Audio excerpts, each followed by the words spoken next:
Arsenal are unstoppable and the Premier League knows it and they can't handle it, right? Sometimes you just got to let loose. Subscribe if you're brand new. Like the video. Liking the video does absolute wonders. Just thought I'd just lay that out there. So thank you for anyone that's done that.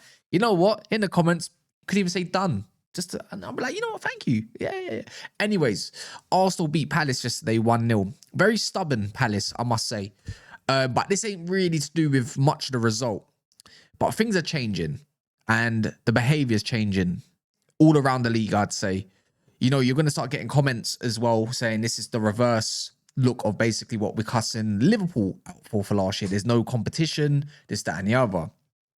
But even if there were or was competition right now, there is a little bit. Things could still change. You never know. You know, I still think Arsenal will go on and win this league. Simple being, and if you want to dress it down for what it is, right? And I can give you many, many reasons, which I'm going to. The difference between Liverpool of last year and, of course, Arsenal this year is one particular factor. It's not the goals, not the variation in goals. It's clear as day to see. It's the defense. You know, you even had Van Dijk last season who was carrying that defense, and Alisson. Alisson's obviously been out for a little while. Huge miss for Liverpool at the moment.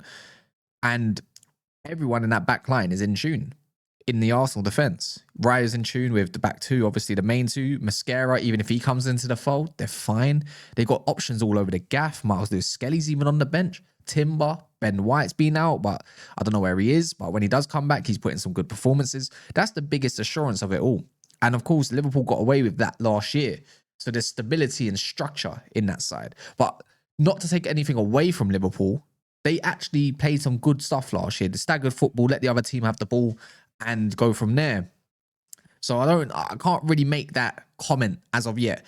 But simple line and a simple title is Arsenal are running away with it. And none of you can tell me that I'm talking was, I'm glazing, or doing the YouTube thing, as some would say, hooks. No one can give me any reason what I'm saying or justify what I'm saying is wrong. What, because it's too early?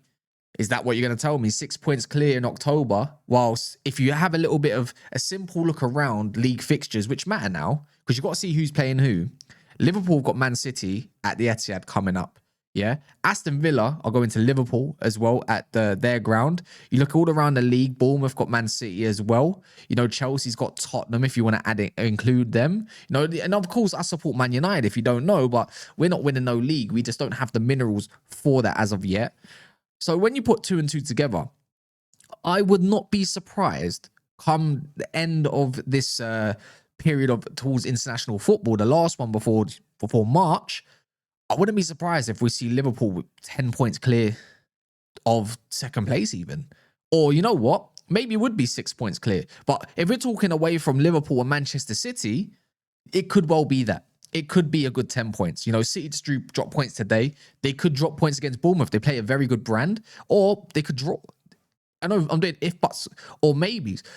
But Arsenal got Burnley at home. Or away, I think. I think they're away. I think you are away next, right? That's an easy W. That's 3 points in the bag. Gyökeres probably ends up performing in that very game and then it shuts up critiques.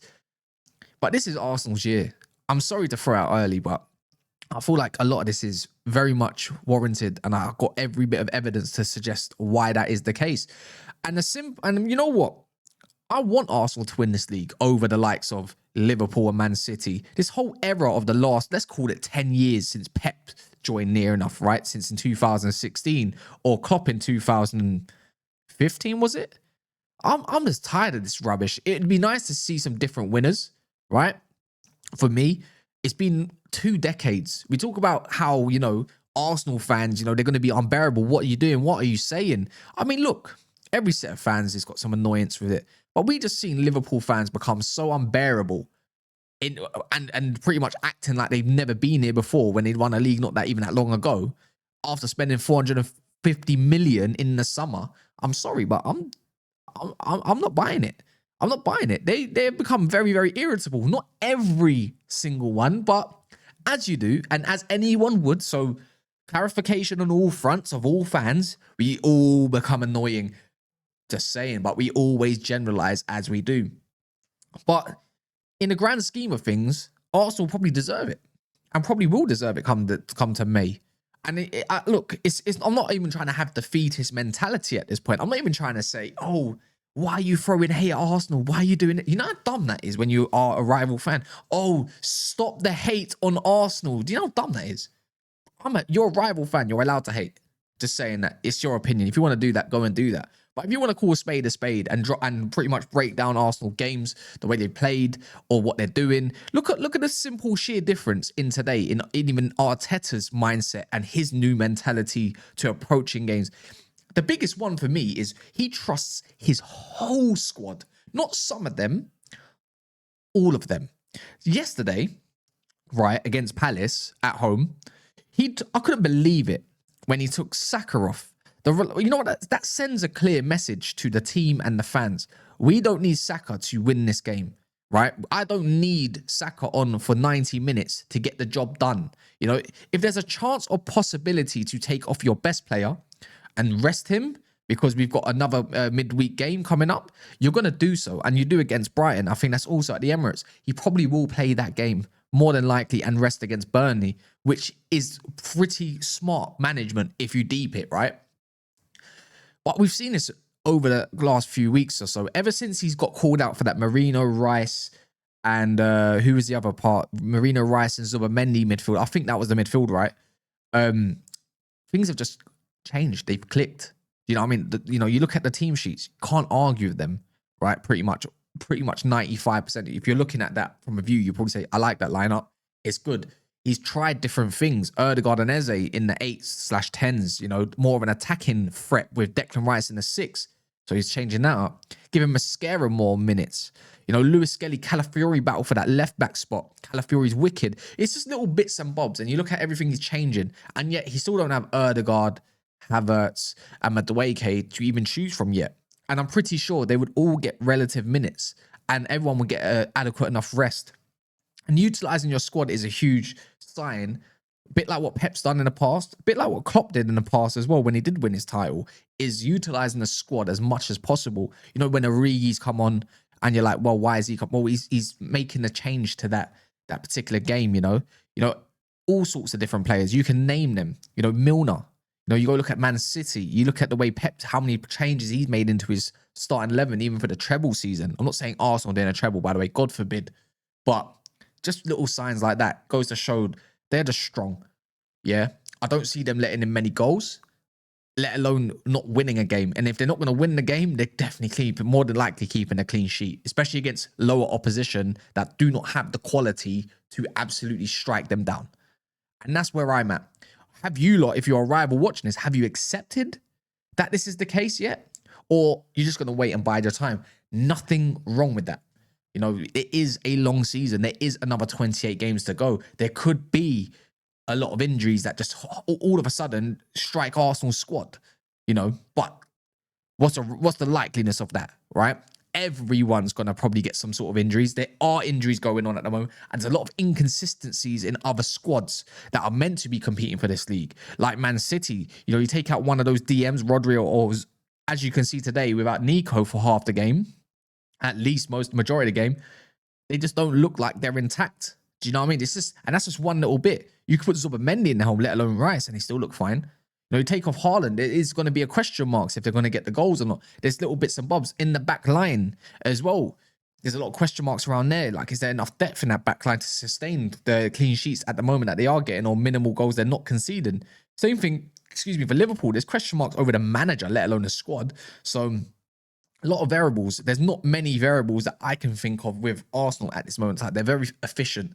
When these teams like Fulham and Palace, we're talking about variation of goals, right? Another point to back up my whole theory, right, is when they are dirty-ass low blocks that no one likes to play through and can't get through, they're going to score you via a set piece more, because they've got that absolute machine in Gabriel. And if it's not Gabriel, it's flipping Saliba knocking it down to somebody else. Like Eze, for instance, what Gabriel did for him, and then he done that little Paolo Di Canio type strike, or against Fulham, Gabriel up to, with the minerals. That man's a monster, bearing in mind, he's elite. For me, best centre-back in the world right now. You know what? You could name me some other centre-backs and we can have that argument, because I don't want to sound too much like a Prem Tard. I'm not really watching much league football elsewhere, but I haven't seen anything ramp up about anybody else from other people in other leagues, from other teams. So I'm going to go off of that, right? But yeah, Arsenal are just a machine and they're working themselves. And you know what? We had the live last night, and I put a question to two Tottenham fans. And you know what's mad, right? Two of them had different answers. And one of them, bless you, funny guy, Deji, even he's conceded that Arsenal are winning this league. Are you in a title race? Yeah, sure, why not? Whatever, blah, blah, blah. But this is Arsenal's league to lose at this point. The other one is not trying to hear it. He's pleading for Liverpool.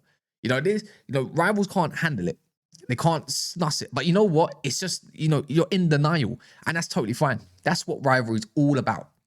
That's what it's all about. But for me, I have to be balanced. I like being balanced. Just talk football for the sake of football, And you're looking at this. And I'm pretty sure there's going to be media outlets out there throughout the week talking shit. Because whenever it is Man United or Arsenal in the media and they've done something well, you get good words or two or a few clips that lasts a couple of days. And then there's someone that always wants to be quirky and different and provide a different angle. And it's probably going to come from TalkSport or Gary Neville or someone like a Bong Lahore, whatever. It's going to come from that. And I'm ready for it. Or Jamie Carragher or somebody else that's in one of them overlap crowds just talking shit because they just want to get, this might go viral. My face might get put around. Just talking nonsense. But he might think he's right. That's where I'm kind of at with all of that. But people, keep smashing the likes if you don't mind, because you know what? There's one thing, I want people to take notice of, and it's Zubimendi. And I think a lot of this, and you know what? I think he's very much key to a lot of this success, because there's a huge coincidence that I've kind of noticed. You could say, when Thomas Partey was fit and ready, and I remember the first season under Arteta, when they had the first title race with Man City, Partey was a big part of that. And even in the second season where it was way more balanced with Rice, and I know he got injured a couple times, but there was a lot of good football going on, a lot of balanced football, and the way Arsenal moved the ball back to front was very smooth and very quick. And even deleting other teams' transitions was impeccable because of that man, until we did get injured. But obviously Jorginho had a little bit of that run. But Zubimendi's like a more mobile Jorginho. But that man is not. He is not afraid to get stuck in. And I love that about number sixes, especially when they're like that. You call them. What would you call them? Not a maestro, but you'd call them. What would you call the Pirlos of the world? That kind of midfielder. Why can I not think of it? That one, right? You know what? It's going to bug me if I don't. You're going to find out. But them sort of midfielders, the dictators, the one that likes to sit back and do all of that. For me, Zubimendi is the key to it, because you look at his positioning in a lot of this and the way where he's deployed. You'd think even with Rice sometimes dropping a little bit deeper, just sometimes so he can go further forward. He's not even sitting in that same position. Like, he's not just collecting the ball from the centre backs. But what he's doing for that team overall is unmatched at this point in time. He's got everything surrounding him for him to thrive, and it's difficult to get close to that man. I promise you. Go watch him more, particularly in games, and you're like, you know what? We give the praise to Gabriel's, we give the praise to Saka's, but see that man there, so vital, man.